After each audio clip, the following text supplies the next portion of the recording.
সকাল সকাল বর এনে দিয়েছে বাজার। কি এনেছে দেখতেই পাচ্ছ, অল্প করে খাসির মাংস এনেছে। যদিও বা আমরা খুব একটা মাংস খেতে পছন্দ করি না, তার জন্য অল্পই আনা হয়।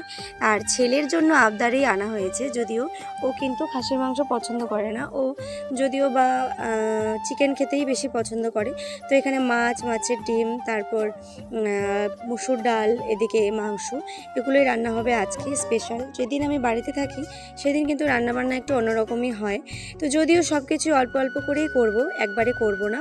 এখানে কিন্তু মাছের মাথা দিয়ে চচ্চড়ি আছে, আর মাছের ডিমটা আমি আজকে যদিও রান্না করব না, কেননা একবারে এত কিছু খাওয়ার আমার ভালোই লাগে না। অল্প করে মাছের ডিম আর মাছ দিয়ে রান্না করলাম, আর কিছুটা রেখে দিয়েছি, আগামীকালকে খাওয়া যাবে। আর এদিকে হবে মাংসটা যদিও আমি নর্মাল করেই রান্না করি, খুব একটা মশলা আমি দিই না।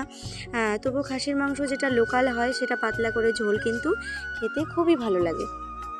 তো রান্না বান্না প্রায় কমপ্লিটের দিকে, যদিও এদিকে রান্না ফুটছে দেখতেই পাচ্ছ তোমরা। আর রান্না বান্না করে সবাইকে খাইয়ে সবশেষে বসে গেলাম আমি, কেননা বর খেয়ে গেছে, তার পাতেই আমি খাবো।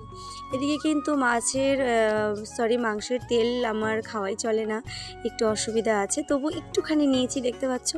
আর মাংসের হচ্ছে আলুটা, এটাই হচ্ছে আমার সবথেকে বেশি পছন্দের খাবার। তো এই যে আলুর সঙ্গে একটুখানি মাংস, তার সঙ্গে একটুখানি তেল নিয়ে, আহা, জাস্ট অসাম, দারুণ লাগছে। কতদিন পর একটুখানি খেলাম। এই তেল আমার অনেক দিনই খাওয়া হয় না, আজকে খেয়ে যাই, খুব ভালো লাগলো। আমি জানি অনেকে এটা পছন্দ করো, আমারও খুব ভালো লাগে, কিন্তু আমি নিরুপায়, আমি খেতে পারি না। তো খাওয়াটাই একটু শেয়ার করছি তোমাদের সঙ্গে যে আমি কিভাবে খাই। তো যদিও একটুখানি মাংস, একটু আলু, তার সঙ্গে একটুখানি তেল আর একটুখানি গ্রেভি, এটা একসঙ্গে নিয়ে মুখে দিয়ে, আহা কি দারুণ লাগছে, তাই না? তোমরা হয়তো ভাবছো আমার দারুণ লাগছে। টাটা।